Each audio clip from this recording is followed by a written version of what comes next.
After the death of Moses the servant of the Lord said to Joshua son of Nun, Moses' aide, "Moses my servant is dead. Now then, you and all these people get ready to cross the Jordan River into the land I am about to give to them, to the Israelites. I will give you every place where you set your foot, as I promised Moses.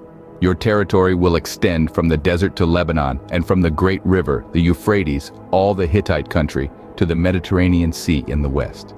No one will be able to stand against you all the days of your life. As I was with Moses, so I will be with you. I will never leave you nor forsake you. Be strong and courageous, because you will lead these people to inherit the land I swore to their ancestors to give them. Be strong and very courageous.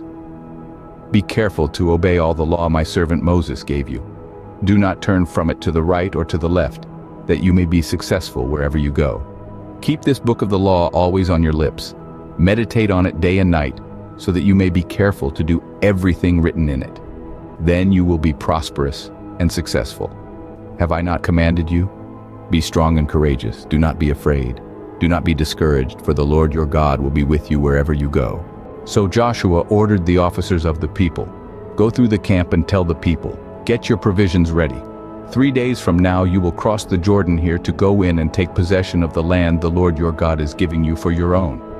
But to the Reubenites, the Gadites, and the half-tribe of Manasseh, Joshua said, "Remember the command that Moses, the servant of the Lord, gave you after he said, 'The Lord your God will give you rest by giving you this land. Your wives, your children, and your livestock may stay in the land that Moses gave you east of the Jordan. But all your fighting men, ready for battle, must cross over ahead of your fellow Israelites.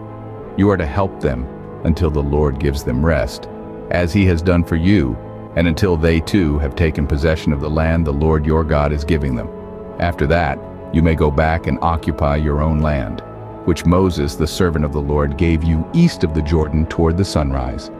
Then they answered Joshua, "Whatever you have commanded us we will do, and wherever you send us we will go. Just as we fully obeyed Moses, so we will obey you. Only may the Lord your God be with you as he was with Moses. Whoever rebels against your word and does not obey it, whatever you may command them, will be put to death. Only be strong and courageous."